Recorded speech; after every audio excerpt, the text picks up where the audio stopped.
હું નનકી હતી ત્યારે મારા બાપુ કહેતા કે બેટા એક શીખવું જોઈએ જરૂર. હું નનકી હતી તો બહુ કીધા ત્યારે મારા બાપુએ મને એક દિવસ કીધું કે કોઈ પણ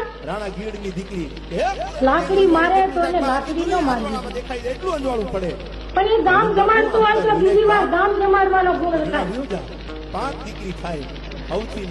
તો આપણું કોઈ બીજાને બગાડી નાખ્યું હોય તો એનો બગાડવા આપણે તૈયાર થવું ન જોઈએ. સારણ ક્ષમાશીલ હતો, સારણ હાડો હતો, સારણ સત્યવાદી હતો, સારણ સત્યની ઉપાસના કરતો. સારણને ઘીરે અનેક જોગમાયા દિવ્ય શક્તિ જન્મતી હતી. જો દારૂ પીધો હોત તો ત્યાં આવડ ન જન્મે, જો એને માંસાહાર પીધો હોત તો ત્યાં ખોડિયાર ન જન્મે, જો એને બીજા તરફ ઈર્ષા ભાવ રાખ્યો તો ત્યાં વરવડી જેવી મહાન અન્નપૂર્ણાઓ ન જન્મે. તો સારણ કેવો હોય કે પેલા તો પોતાનું અંતસ્કરણ શુદ્ધ કરે. અંતસ્કરણ શુદ્ધ કરવાથી જ અંજવાળું થાય.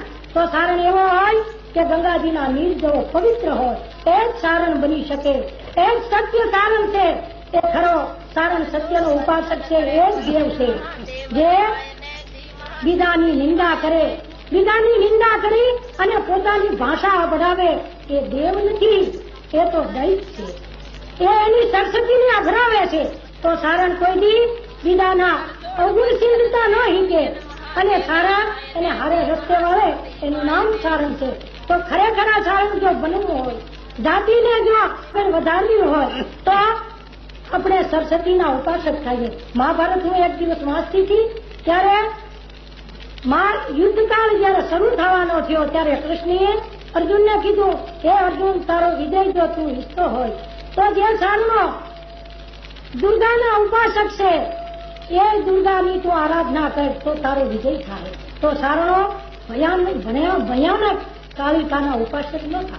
સારણની દીકરી સાણવાહી ના કરતી હોય, ગાયુના સાણું ઉહડતી હોય અને જોગમાયા હોય અને આ કરણીજી ગાયું એક મોટો ઘેરો રાખતા અને રાજકારણમાં કેટલા બધા હતા કે જેમ રોટલાનું પડ બાઈ મારા વાળે ને એવી રીતે આખી રાજ સત્તાને વાળી દેતી. એનું આતમ તેજ, એનું ઓજાસ એ કઈ શીખવાડ્યું નથી આવતું. એ તો માના ધામણમાં આવે. એ માં એવ્યું બનો, વરવલિયું જેવ્યું બનો, આવડું જેવ્યું બનો, ખોડલ જેવ્યું બનો. ના સિનેમાના ગીત ગાતા એ તો આપણી સંસ્કૃતિનું અધોપતન થઈ ગયું છે. આપણી સંસ્કૃતિ એટલી બધી ખેલમાં રહીએ છે. એ સર્જુના ગુંડાર થતા એ આપણે બીજાને રીઝવવું એ તો મહાપાપ છે.